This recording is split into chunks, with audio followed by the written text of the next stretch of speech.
Hi everyone, welcome back to our channel. এখন হচ্ছে ওই সন্ধ্যা 4:30 পৌনে 5টার মতন বাজে। আজ ছিল আমাদের দাদাভাইয়ের বার্থডে। তো দিদিভাই দিনের বেলা সেলিব্রেশন করেই নিয়েছি, আমি দিনে যেতে পারিনি কারণ আমার স্কুল টিউশন ছিল তার জন্য।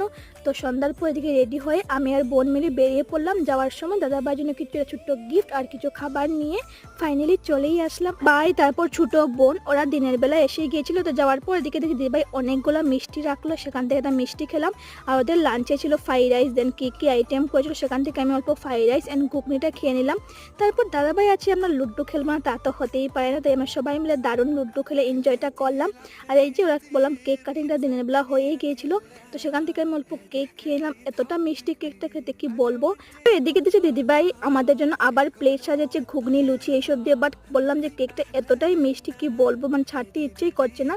তো বাস খেয়ে দিয়ে বাস আমরা বাড়ির পথে রওনা হলাম। তো চলো বাই বাই।